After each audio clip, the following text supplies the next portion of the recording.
Ko Pānia papa taku ingoa. He uri au no ngā iwi o Ngāti Koro ki ka hukura, around the area of Karapiro, Lake Karapiro, where all the waka-ama action happens, I atau. Ngāti Koro ki ka hukura, and Ngāti Mahuta from Maketu within Tainui are my two tribal groups that I'm affiliated to. My mother hailed from England, from East End of London actually, so we have a very colourful Cockney heritage in our whānau as well. Probably is the reason for a lot of music in the papa household when we were growing up. Ko te whakaako te tehi o aku tino kai ngākau. Teaching has long been a passion for me. Some 31 years or so I've spent teaching te reo and learning te reo Māori. From as soon as it was available to learn in school, growing up in the 70s, meant that intermediate was the first chance to learn te reo Māori I te kura. So from the age of about 11, I tīmata taku ako I te reo hei reo ako mōku I te kura. And my teaching began rather ironically after being not being approved to join the Teachers College at Waikato University back in the late 80s when I applied to do teacher training. So I got my application was declined, so I changed tack and went to the Bachelor of Social Sciences through that route, and studied everything there was to do about Māori studies, waka Māori, history, those kinds of things, anthropology. And by the by, it took me into a position as a kaiako at Waikato University as soon as I graduated with my Soc Sci degree, and have been teaching ever since then. I attribute a lot of my passion and love for the language to growing up in a whānau that had very staunch elders who spoke only te reo Māori in their whare. That was my great-grandmother and my two grandparents, a little bit Charlie Chocolate Factory-ish, te rā whare o rātou, but they spoke predominantly te reo Māori to themselves, and because our mother was English and our father was Māori off working, English was our first language within our whare.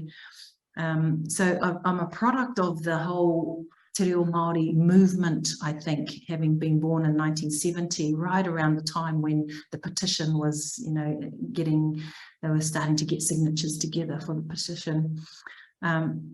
And being a product of a Māori father and an English mother, e reo rua ana ku roro taino mai ki tēnei wā, living a bilingual brain, having a bilingual brain can be quite challenging I tehi wā.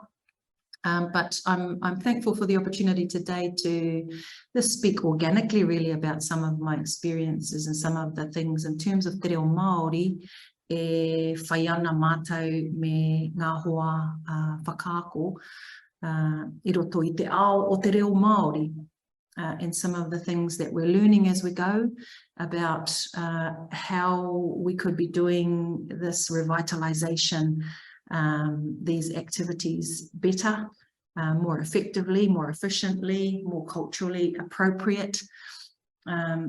So those are some of the conversations that I'm keen to share and be part of this afternoon. I'll talk a little bit about some of the challenging conversations that some of our colleagues and myself have had over the past couple of years with Te Ahu o Te Reo Māori and the Ministry of Education's program vision to change the DNA of the education sector. So we're right in the thick of that. And it's great to be there in that space. It's a transformative space, and it's proving to be a really popular program.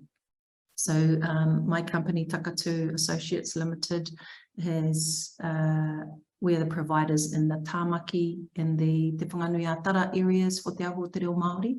So we are servicing 1,200 kaiako and kaimahi of the ECE sector as well as school sector up through to secondary school sector. Kura Māori, kura Pākehā, kura Auraki, kura Reorua, Wāhanga Rumaki, Kōhanga Reo, Puna Reo, kindergartens, the whole gambit. And so we've had some really great engagement with kaiako and kaimahi within the sector across the board over the past couple of years, coming up to our third intake in 2023.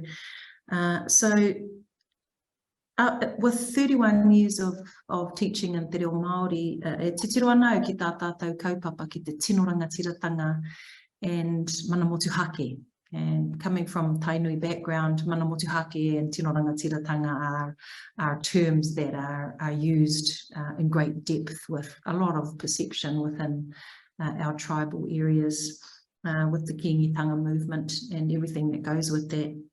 But in terms of te reo, te tino rangatiratanga e Pānia ki te reo, tetehi whakaaro kua toko ake I roto iau ka te tiro ki te tino rangatiratanga o te reo, is the kōrero that is often used by people and certainly Timoti Kāretu, Sir Timoti Kāretu, who's my mentor in te reo and everything to do with te reo Māori in my work. Is this expression, kōrero hea te reo Māori I ngā wā katoa, kōrero Māori I ngā wā katoa, I ngā wāhi katoa. And sometimes I think to myself, that's actually not what I espouse. Kōrero Māori I ngā wā katoa, I ngā wāhi katoa. I think the expression for me of tino rangatiratanga in that respect is kōrero Māori I ngā wā e pirangi ana koe ki te kōrero. And just like this session today, where the fluidity of being able to speak in te reo mehe mea koira te hia o ngā roro, or track over to te reo Pākehā when I feel like I want to maybe express something in English, the organic nature of that and the ability, capacity and the platform, the forum to be able to do that is quite refreshing. I was saying to the team at our brief.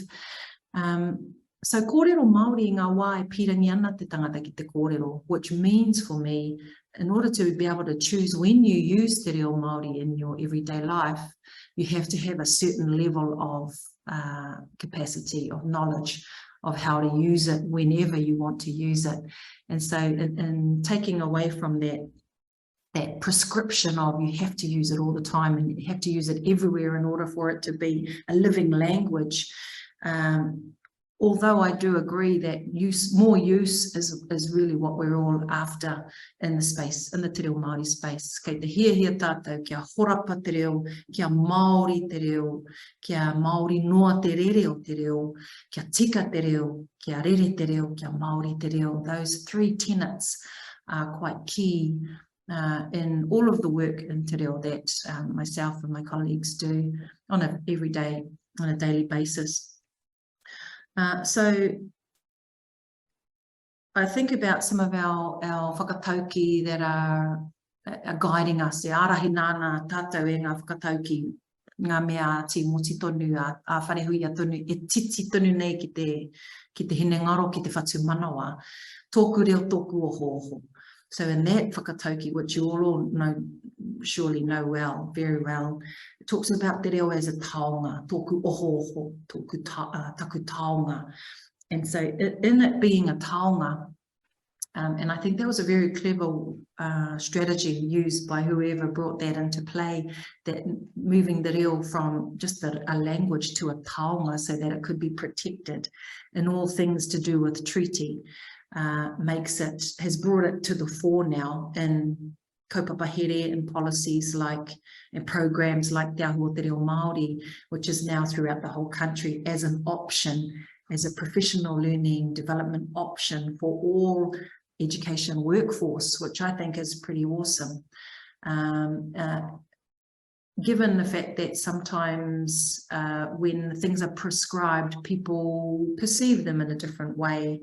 Ko te here I runga I te reo Māori I roto I ngā kura katoa o te motu, te tehi kaupapa e ahua a wanga nei e te hi tāngata, kaua e ki mai me pēna. Engari, mā te tangata tonu e kōwhiri tanara, allowing people to have it as an option at this stage of the game, I think has been quite important. So having te reo as a taonga means that we all have, as kaiako, as teachers and educators and inspirers and motivators, we have a responsibility, kei a tātou te haipapa nui, ki te tiaki I tēnei taonga mā ngā uri whakaheke for the future generations. And so the success of our work will be seen in our future generations and how well they have a command of the language, how much they want to use that language in their everyday lives. I waho I te akomanga, o te painga atu tēnā. Surely the end goal for us is to have, in terms of te reo Māori, is to have te reo Māori visible and heard in as many places as possible throughout the country. And for me personally, I dedicate a lot of my time to the higher levels of proficiency where there are fewer people, but it's an important, really important sector, cross-section of the Māori-speaking community, because that quality of language at that higher level is so key in order for te kounga o te reo, quality of the language, te Māori o te whakaaro, te tika o te rere o te kōrero, me te Māori o te rere o te kōrero are things, aspects I think that aren't necessarily given focus across the board by everyone. A lot of us are focused on te rere o te reo and the fluency of the language, the fluidity of our expressions in te reo Māori. Myself and Leo Blake, one of my colleagues in te reo, we do a lot of work in te reo Māori around advocating for te tika o te reo being a strategy that could be something that we consider as a particular strategy for a certain group of people. And so what we're espousing is we look at maybe two rautaki, kia rua ngā rautaki hei whakapakari te reo, ko te tehi e aro ana ki te rere o te reo, focusing on the expressions, the use of the language and making it more normalized. And then another strategy for a different group based on te tika o te reo, accuracy, language accuracy and language fluency. And for the most part, te rere o te reo, that strategy would serve most people, probably 95% of people, I roto I te reo Māori e mahi ana. And normalizing the use of te reo Māori in our everyday lives, integrating te reo Māori into all spheres of our learning in our classrooms, for all of our students, not only our Māori students, enriching the learning process through integrating te reo Māori into our classrooms. And that's not talking so much about the rumaki strands. I mean, our rumaki classes and schools are already steeped in te reo Māori and have the te reo Māori, te wairu o te reo Māori e rere pai ana. For the tika o te reo Māori, that group, we strongly believe it should be a strategy for teachers and broadcasters to take on board. So the one-to-many roles that are played by teachers specifically and by broadcasters who are using te reo Māori to give news each day or explain what's happening, or different kinds of documentaries, or even just our hōtaka reo Māori runga te pau whakaata, making sure that the language that is expressed and given as an example, exemplified in those spaces, is the absolute best, most accurate, most Māori type of language that we can muster. So that's an idea that I wanted to bring to this forum today, to get you thinking around that whakaaro, about two different strategies, two courses for the different horses, so to speak. and which course you're on, and how you might be able to then get over to this other course, jump halfway through the track and get onto this other side of the course. What are some ways you might be able to do that in your professional career? Some of the other things that I wanted to throw out today, some of the challenging conversations we're having i roto i te ahu o te reo Māori, is we're developing the real capacity and knowledge of tauiwi, kaiako tauiwi, as well as kaiako Māori. So a question that I'm starting to ask myself is there a need for Māori who are reclaiming their language as a heritage language? And I'll talk a little bit also about te whakaaro e Pānia ki te second language learner versus reclaiming heritage language. Te reo Māori as a heritage language. We're starting to make these moves in our work with the ministry and NZQA, that actually te reo Māori in schools is not necessarily just a second language, a matter of learning te reo as a second language, but reclaiming it for Māori students and teachers and adults. If they are learning te reo Māori, they are actually reclaiming their heritage language. And all of the history around why that is so is no doubt you're very aware of that. And there are some really great resources, digital resources about the history, the timeline of the history of te reo Māori that are absolutely fantastic for people to delve into if you're not so au fait with that. Reclaiming te reo as a heritage language brings with it, I think, some interesting things that we should be thinking about, and that is there a need for Māori learners, specifically adults, and I'm talking really about the kaiako and the kaimahi that come through te aho te reo, is there a need for them to be able to learn in a safe cultural space where it's Māori, where the other learners aren't also Māori? Or is there an importance to a merging of cultures and having all cultures learning the same language together in the one group? And quite often I'm seeing that in one classroom where there are Māori and non-Māori learning Māori, the different cultural viewpoints that people have in terms of learning come to the fore.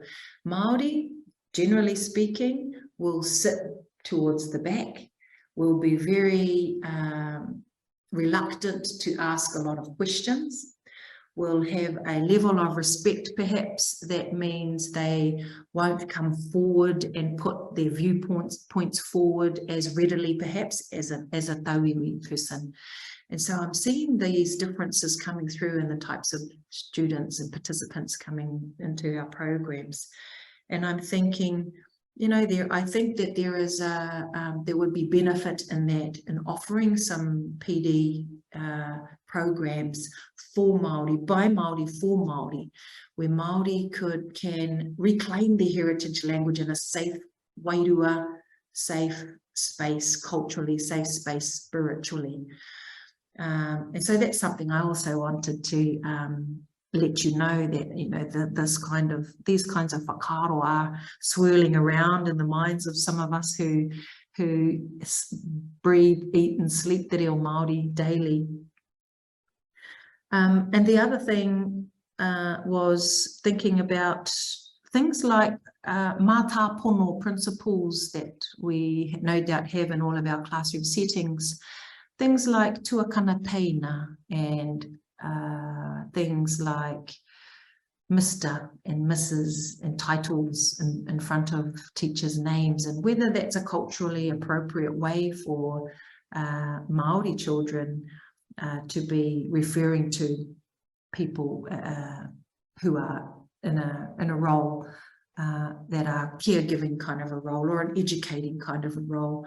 I don't want to use senior or hierarchical in that sense. I want to really think about, I'd like us to think about whether there are some parts, some principles within our education system that are clashing with some of our mātāpono Māori, And certainly in Te Ahua Te Reo Māori, in the program that we deliver, we're offering these topics for people to consider and think about how things could happen in a more Māori, in a culturally Māori way. For instance, you know, Māori we don't call people by their last name. We wouldn't often say in Māori, Mr. Kāretu or Sir Kāretu. Even though Timoti is a long-time mentor of mine, I would still call him Timoti, and it's still respectful. It's not necessarily a sign of disrespect to not use his formal title or use his surname. So there are ways in te reo that we can express that level of respect for people, and it's entwined in the types of terms that you would use, as well as the delivery, te ahu o te tuku a te tangata i tōna reo. Much like the word please, you know, we've got to take out the different way of looking at how we say please in Māori, and stop just tagging on words at the end of all our sentences that koa equals please, and so therefore homai te miraka koa, which really in effect you're saying pass me the happy milk, if you look at it in a grammatical kind of a way. And so when we start to break down those things and those grammatical things, as well as the cultural elements in some of our expressions, we can see how much of a clash it is culturally. So thinking about how we might be able to reclaim some of our heritage expressions, heritage culture, as well as our heritage language, things like the please, things like, you know, ka taia te haere ki te wharepaku, you know, how our children in our classrooms today should appropriately ask to take leave, to leave the room to go and use the bathrooms. Certainly in a cultural way, kaore te reo Māori, kaore e rā āhuatanga I roto I te ahu reo Māori, to ask for permission to go and use the bathroom. Culturally, in a Māori cultural way, a child would say to their parent, e haere anau ki te mimi, e haere anau ki te whare iti. You know, it's not asking for permission, but describing merely what's happening. And so in that interchange, in that exchange of reo, of language, there is still the aspect of making sure it's okay to do that. So these are some of the things that we're challenging people to think about a little more in terms of the te reo and tikanga Māori space, I roto I o tātou kura, ko hunga mai, whare kura mai. And there are aspects, I think, that would be great for us as a teaching fraternity to land on some mātāpono, some principles that resonate with being more culturally appropriate I te ao Māori, ki tā te Māori te tiro. And in saying that, there is a lot to be learned. I think there is a lot for Māori, those who are versed in tikanga Māori, to share their knowledge and their experience and their thinking around how that would have happened in a more traditional setting. And then how do we move some of those mātāpono principles into our classroom settings?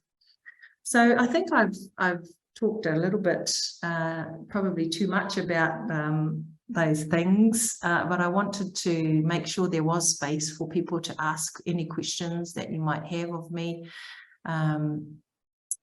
From all of the work that we've done in the past, over the past 3 decades or so, in television, cartoons and te reo, and now feature films into Disney films and te reo, Te Ahua Te Reo PD, as well as teaching at various levels, various types of participants.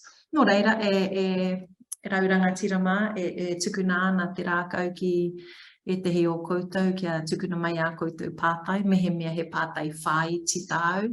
If you have a specific question that you'd like me to answer, I'm happy to spend the next 10 minutes or so doing that. Ka pai tēnā, Linda? Kia ora, Pānia. If you have a question for Pānia, you can pop it in the chat, and Livy and I will do our best to feed those through to you. I just had a couple of questions. I wondered if you could, you had that conversation about second language and reclamation of language. And just for those of us who have worked in that space, it's always an interesting conversation, and just some of those practical applications for a kayako who is starting that journey, either as someone who has not done any formal study but may have spent significant time immersed in that language, but feels that it's that, how do you make that leap? What would you recommend as a first step to making that leap towards using te reo? Using te reo in the classroom? Yes. Yeah. One of my good friends, Tina Marie Kaipara, used this example when she was raising her children in te reo Māori as a relatively low-level learner, low proficiency learner at that time. She just said, use the little bit that you've got and use it a lot. So it's like, if we think of it as like an arawhata, a ladder of proficiency, get on the ladder, start on the ladder. Make sure, my top tip would be, think about pronunciation as being your grounding, your foundation of knowledge of te reo. We have many tauira in our programs that can rattle off lots of different expressions in te reo Māori, but the pronunciation is still very incorrect. And so my tip would be, spend a lot of time on getting your pronunciation just right. There are now lots of resources online.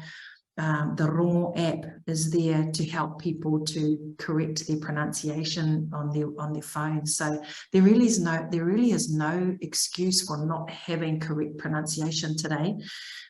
So get into a good program, find a good teacher and a good program that can help you to build your pronunciation basics.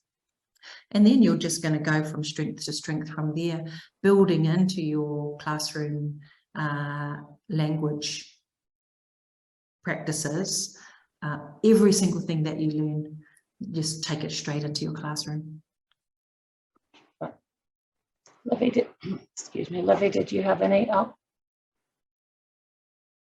they start coming in now to catch them as they go past. I took off. Well, we've got 5 pātai here.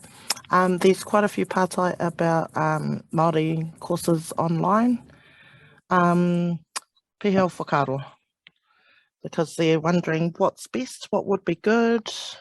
Yeah. Can you suggest? Yeah. Kia hau whakaro. He maha ngā kaupapa ako I te reo I te ipurangi. I haven't actually scanned them all to do a review of, which ones are better than others. But for me, it's about who the teacher is. It's always been about who the teacher is. If you resonate with a certain teacher, their style of teaching, and you get some really good benefit from that style of teaching, then follow that track. Try things out. If it doesn't suit you, try something else. There's so much out there to try. And it depends where you're at on that arawhata, on that ladder. So if you're a beginner, my go-to tips would be Hemi Kelly. Hemi Kelly's a colleague and friend of ours, and works specifically focusing on the beginner levels. And then as you go up the ladder, you're going to get into courses that are run by the wānanga Māori, Te Wānanga or Raukawa, have some great online programs pitched at that intermediate to advanced level, as well as Te Wānanga o Aotearoa, which has a whole lot of different programs for every single level, beginner right through to the Masters of Māori Language Excellence, which is currently being taught by Timoti, Leon Blake and myself. It's a 2-year Masters looking at te reo Māori excellence. So that whole ladder is serviced in places like Te Wānanga o Aotearoa throughout the country. You've got places online doing short courses. Some of those can be really useful. Yeah, it's a matter of trialing and seeing what works best for you. Ngā mihi, and we have a few pātai about o mahi pera I te ahu o te reo, o takati, and are there online resources, or is it just with the class? If you have quite a few kaiako, there are quite a few kaiako on here that are saying that they're not sure about what programs are available for them. So obviously they haven't heard about Te Ahu o Te Reo. Yeah, interesting. Yeah. We can share that information, that Te Ahu o Te Reo link through the feedback that you get after this course easily for you, not a problem. But basically it's a free te reo development. We're changing the DNA of the education sector, Kiritina Johnstone, not just PLD, but changing the DNA of our sector. And so Te Ahu o Te Reo Māori is in every single region, a ministry region. It's a free course for all education workforce people. So not just kaiako, but kai whakapaipai tari, hekere tari, our cleaning people, our sports coaches, board trustees, everybody who has an affiliation to an ECE, a kohanga reo, a school, a kura. And there are 20 or so providers throughout the country. So each region has a series of providers. Oh, ka pai. Nei tētahi atu pātai. Oh, I koro hoki no mātou te whiwhi ki te pātai atu ki a koe Pānia. Tō mātou nei kaki whero, arero, whero, tēnā, tuka mai etahi atu tauira anō o te tikanga mātāpono. Yeah, tētahi whakaaro kei roto I a mātou o Te Ahu o Te Reo o Takatū, whakahaere nei Te Ahu o Te Reo, ko te tuakana teina, me te whakamahinga o te tuakana teina I roto I te horopaki o te akomanga. Ko te tuakana me te teina he āhuatanga whakapapa, ko te tuapapa o te ira kaupapa, ko te whakapapa.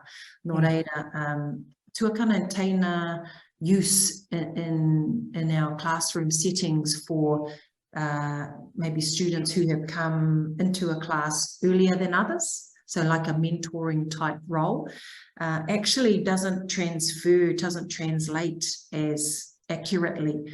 Tuakana teina is about whakapapa, not about age or sequencing or who was there first and who was there second.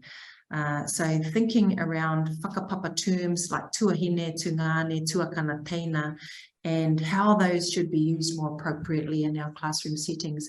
There are other ways we could use to talk about who was here first and who was here second in terms of senior students, junior students. An example of that is a colleague of mine who's a principal of Ngā Taiatea School in Hamilton, Parikura, Ngā Taiatea Parikura.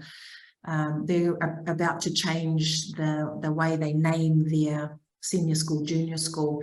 And so I floated the idea with her of kauai mua me te kauai muri, as opposed to tuakana kura teina, which is the easy go-to kind of terms that most schools are using, most Māori, kura Māori are using. So thinking about other terms, looking into the language for some other ways of expressing those concepts without delving into that whakapapa space. The other big topic, hot topic with us in our tauira of Te Ahu o Te Reo Māori is we are espousing that non-Māori people in Aotearoa don't use pepeha the same way that Māori use pepeha. We're advocating that pepeha is a whakapapa connection to a landmark. And so it's not about affiliation or I love that mountain because I've walked up it for 15 years. You know, the connections are different. And there are ways to say that, and there are ways to say the whakapapa relationship. So we're trying to bring back some of that reclamation whakaaro into the pepeha space and provide kaiako and schools with other ways of teaching children in schools how to talk about their identity. So we're calling them kōrero tuakiri, identity expressions, rather than pepeha, which are specific tribal, whakapapa-based references that position you in a whakapapa way to a specific place and in a specific tribe. So those are a couple of little teasers for that particular kaupapa. Tēnā koe tō pātai.